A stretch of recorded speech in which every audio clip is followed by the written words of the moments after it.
एक बार की बात है, एक गांव में रामू नाम का किसान अपनी पत्नी के साथ रहता था। उसके पास में 2 बैल और अपना एक छोटा सा खेत था, जिस पर वो रात दिन मेहनत करता था। तब कहीं जाकर उसे खाने जितना अनाज उगा पाता। रामू गरीब होने के साथ साथ ईमानदार भी था।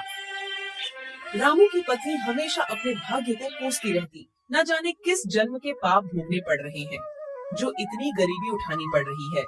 न जाने भगवान अपनी किस दिन सुनेंगे। अरे भाग्यवान, अपन कर्म के अलावा और कर भी क्या सकते हैं?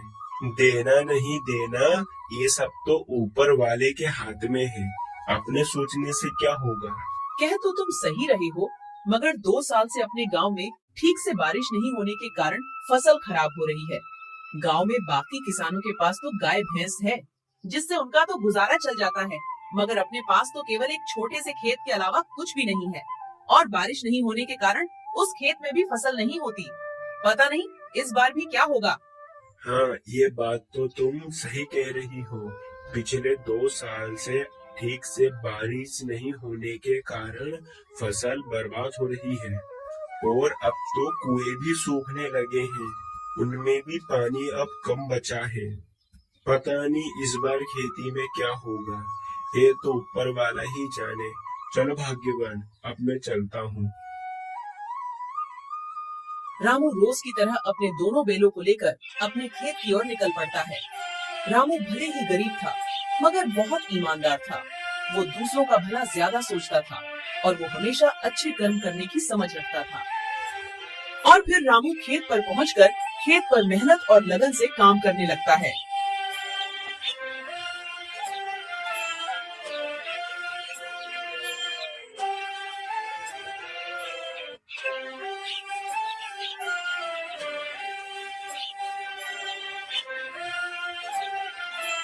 फिर थोड़ी देर बाद, अरे, इतनी धूप में काम करने के बाद अब मुझे भूख लग रही है और अब तो मेरे ये दोनों बैल भी थक गए हैं।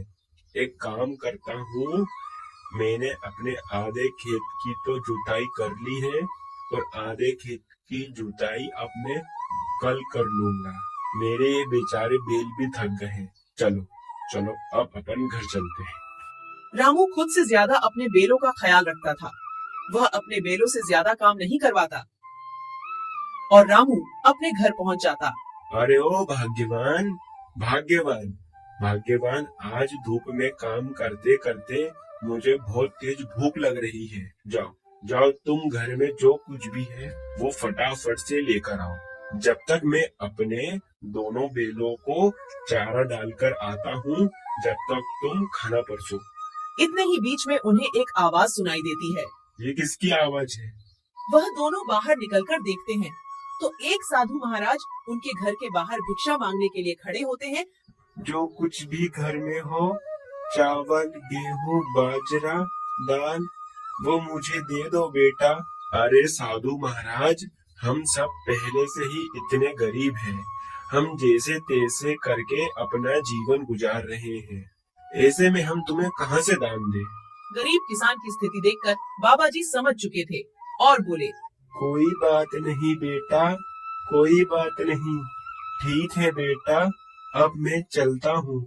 मैं किसी और घर से भिक्षा मांगकर खा लूंगा। अरे भाग्यवान, अपने घर में बाबा को देने लायक कुछ भोजन है क्या? क्या अपने घर में कहाँ से आएगा? अपने घर में बाबा को देने लायक कुछ भी नहीं है। केवल थोड़े से चावल थे जो तुम्हारे लिए बने हैं। अगर वो बाबा को दे देंगे, तुम्हें भूखा रहना पड़ेगा। रुकिए बाबा, भाग्यवान जाओ, जो मेरे हिस्से का भोजन है वो जाकर बाबा को दे दो। मगर फिर तुम क्या खाओगे? अगर बाबा को तुम भोजन दे दोगे, फिर घर में एक अन्न दाना तक नहीं है। तुम्हें भूखा रहना होगा। उसकी चिंता भाग्यवान तुम मत करो, मैं तो भूखा रह लूंगा। मगर बाबा को मैं अपने घर से भूखा जाने दूंगा तो मेरे गले से वैसे भी खाना नहीं उतरेगा। जाओ, तुम बाबा के लिए वो भोजन ले आओ।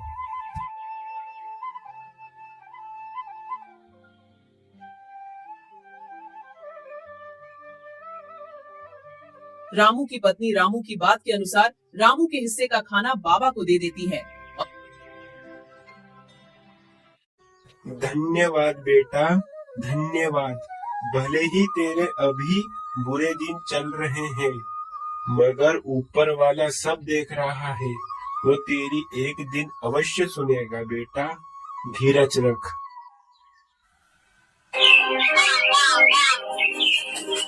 फिर सुबह हर रोज की तरह रामू आज भी अपने दो बैलों के साथ खेत की ओर चल देता है।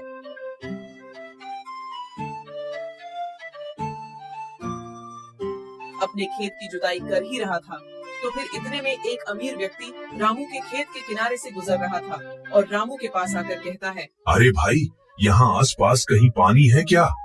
भाई साहब, यहाँ से कुछ ही दूर पर एक हैंडपंप है, जाकर आप वहाँ से पानी ले लो। अरे भाई, तुम बड़े मेहनती दिख रहे हो, तुम इतनी मेहनत क्यों करते हो? मैं अपने और अपनी पत्नी के लिए भोजन और कपड़े कमाने के लिए इतनी मेहनत करता हूँ। अरे, तुम इतनी मेहनत करने के बावजूद अभी तक गरीब की गरीब हो। तुम तो अच्छे काम करते हो, तो भी तुम गरीब हो। मुझे तो नहीं लगता है कि कर्मों का फल मिलता है। नहीं नहीं भाई साहब, मुझे पूरा विश्वास है, भगवान के घर पर देर है मगर अंधेर नहीं। जो अच्छे कर्म करेगा उसे अच्छे कर्म का फल अवश्य मिलेगा। देर से मिलेगा मगर मिलेगा जरूर। शायद मुझे अभी नहीं मिला मगर एक दिन अवश्य मिलेगा। रामू की बात सुनकर अमीर व्यक्ति हंसता और वहाँ से चलता बना। रामू ने अपनी मेहनत जारी रखी मगर खेत को जोतते जोतते अचानक से रामू का पैर हल के नीचे आ जाता है, जिस कारण रामू का पैर कट जाता है। रामू दर्द के मारे झूक उठा। अरे भगवान, मेरा पैर तो कट गया। अरे प्रभु, वो अमीर व्यक्ति सही बोल रहा था क्या कि कर्मों का कोई फल नहीं होता? अगर मैं अच्छे कर्म कर रहा हूँ तो भी मेरा पैर कट गया। मैंने किसी का क्या बिगाड़ा है जो मेरे पैर में लगी? जैसे तैसे रामू अपने घर पहुंचा और अपनी पत्नी को जो उसके साथ हुआ वो सारी बातें रामू ने अपनी पत्नी को बताई। तुमने आज तक किसी को परेशान नहीं किया है, तुम्हें तुम्हारे अच्छे कर्मों का फल मिलेगा। रामू को अपनी पत्नी की बात सुनकर तसल्ली आई।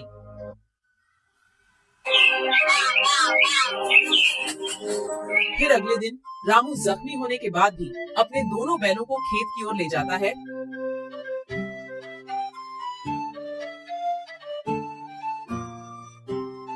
अरे अभी तक बारिश तो आई नहीं, अब फिर मैं अपने खेत की सिंचाई कैसे करूँगा? चलो एक काम करता हूँ, अपने खेत के कुएं में जाकर देखता हूँ उसमें कितना पानी है। अगर उसमें पानी हुआ तो अपने खेत की सिंचाई करूँगा।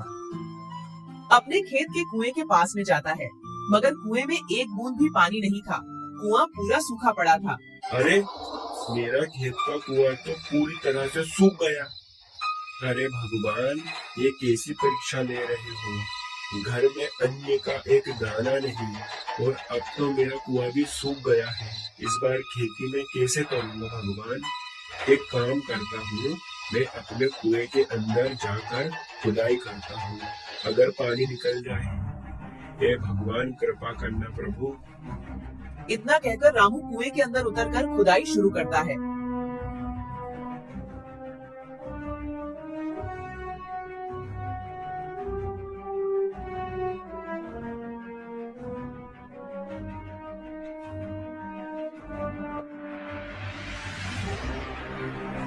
थोड़े समय बाद अचानक से कुएं के एक पत्थर के अंदर से पानी निकलने लगता है। ये पानी कहाँ से आया? मुझे तो अपनी आंखों पर विश्वास ही नहीं होता। मुझे तो लगता है ये सब मेरे अच्छे कर्मों का फल है जो मुझे मिला। भाग्यवान सही कह रही थी कि तुम्हें तुम्हारे अच्छे कर्म का फल अवश्य मिलेगा। ऊपर वाले ने मेरी सुन ली। इस पानी से तो अब मैं अपने खेत की सिंचाई अच्छी तरह से कर सकूंगा। रामू की खुशी का कोई जवाब नहीं था। रामू पानी को देखकर बहुत खुश हो गया।